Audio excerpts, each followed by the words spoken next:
It's Wednesday, the 23rd of June, and the Triple M Footy News Update with Tom Browne is back to take you through all the big stories in the footy world, including the spectre of COVID once again causing headaches at head office, the Sydney teams relocating at short notice, and just how many fans will be allowed into Victorian venues this weekend.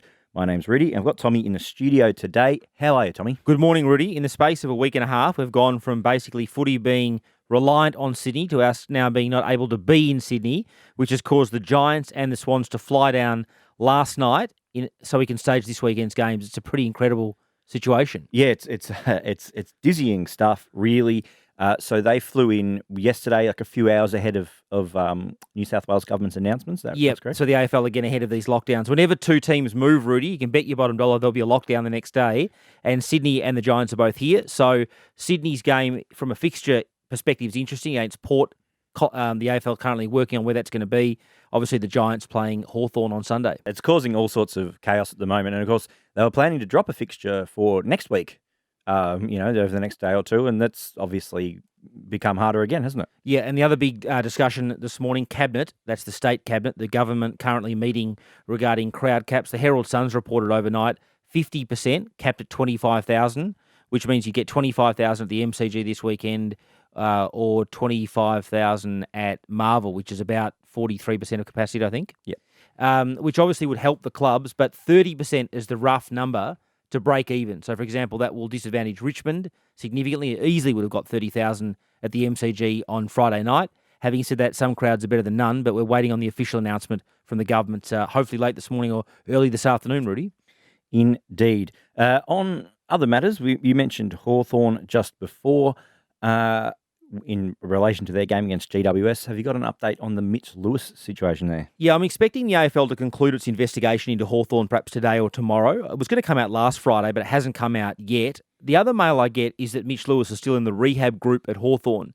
Now, that means that not all the concussion protocols, I think you've got to do 3 full sessions before you can play again.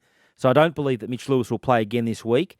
It just shows, obviously, that it was a nasty concussion that he got from this boxing accident, and that'll be the third game he's missed from it. So Hawthorn, by their own admission, don't want to lose players from boxing incidents, but I still wouldn't be surprised if the AFL had a significant crackdown on these boxing drills, if not a ban. As for whether Hawthorn will be sanctioned, it's no good guessing, but there's been some casual language on it out of Hawthorn, an admission, I think, of the fact that he wasn't wearing headgear, which I assume would have helped, and I wouldn't be surprised if the AFL did something on it. Yes, indeed.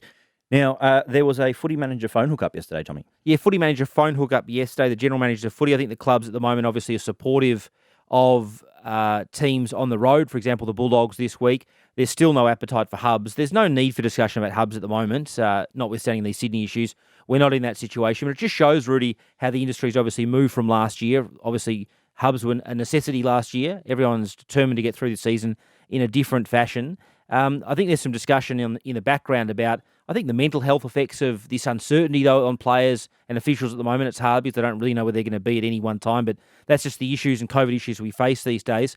There was a commentary or comment yesterday in the meeting, I understand, on the competition committee, which is made up of some senior figures in the industry that sort of set policy, and about A, when they're going to have their next meeting, and B, replacing some people on that committee that have stepped off due to the maximum terms, including Eddie Maguire, I believe.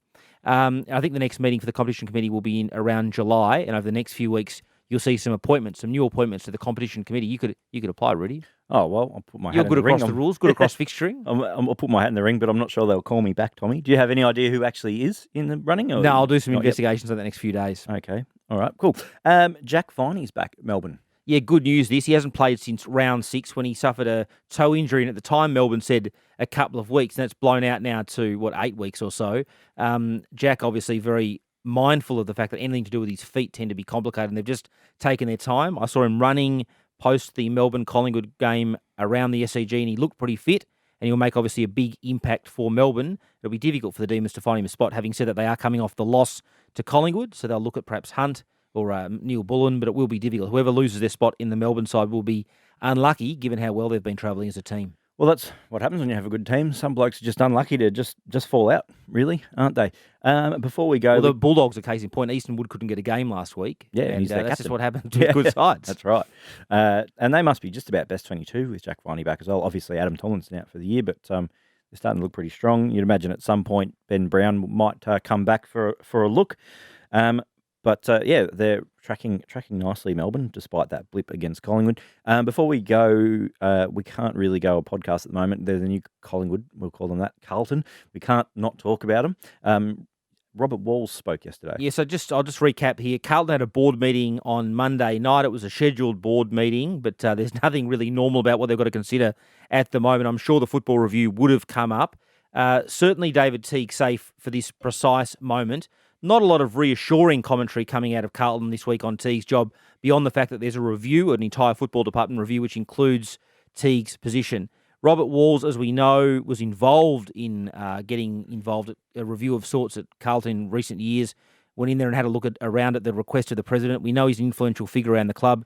At the start of the year, he was quoted, I think, in The Age by John Perrick as saying that he thought that finals were the expectation surrounding Carlton this year. And he went on to 3AW Sports today, last night, speaking to Sam McClure and Gerard Healy, and reiterated his position, and in particular was asked, as you'll hear here, what would you think if you were David Teague with this review going on? And this was his response. I'd be very nervous. Obviously, they're not happy. Simple as that. So, it's not a good thing if you're the senior coach and they say we're going to do a review from top to bottom. I said at the start of the season, where did I think the Blues would be? And I thought they were a real chance to be in the 8, around 6, 7 or 8. I thought if they won 12, 13 games and had a winning season, that would give them a winning season. Well, you'd give them a tick. And I thought they were capable of that. And I was asked about the coach, and I said if they make the finals, I think the coach should have his contract extended. Yep. If they didn't make the finals, I think it would be remiss of the club not to have a look around and see what coaches were available. Again, as simple as that. I'm not saying that they sacked David Teague at all, but that was how I felt before the season started. So, Rudy, they've got a review going on. Carlton don't want to rush that. They've told me that, and I don't think they'd want to sack David Teague ahead of that review. But the clear difficulty is if they keep dishing up performances like the first half against the Giants, and obviously a lot of emphasis now on the performance against Adelaide this week, Carlton have told me they expect to win matches. So David Teague can't keep losing them. Yeah, indeed. It's a tough scenario for him at the moment. Really, really tough times ahead for them. But I suppose that all comes out in the wash. That will do us for today. I'll just leave you with one off-field, Rudy. The race heating up in the background for Brian Cook's position at Geelong, the CEO. Oh, yep. I think James Sutherland has ruled himself out. He's a director and previously ran cricket. Yep. And so there's some new candidates being discussed in the context of that role. It'll be interesting to see if Steve Hocking puts his hand up, if they approach him, the AFL Footy Operations boss, and also Dave Matthews, the Giants boss. So that's going to be a significant change for Geelong, because Cookie's had left such a huge mark on the club over the space of 20 years plus. Yeah, there is quietly quite a lot of off-field change going on. What's also interesting about the Geelong CEO role, Rudy, is that Chris Scott's out of contract at the end of next year, and they're planning on sitting down with Chris Scott at the end of this year, I believe, to look at renegotiating that. And, of course, you'd have to think there'd be interest in Chris Scott at the moment from Collingwood. So the contract talks, the Cookie talks, Chris Scott situation, it all sort of overlaps in a way, potentially with a new CEO doing that deal at the end of the year. Could be a very interesting chat if Chris Scott has another premiership medallion around his neck as well. So, yeah, I think we will leave it there, Tommy. Thanks for giving us all that news today. We're back on Friday, post the Geelong-Brisbane game, to talk through all the big moments out of that. We'll see you then. Thanks, Rudy.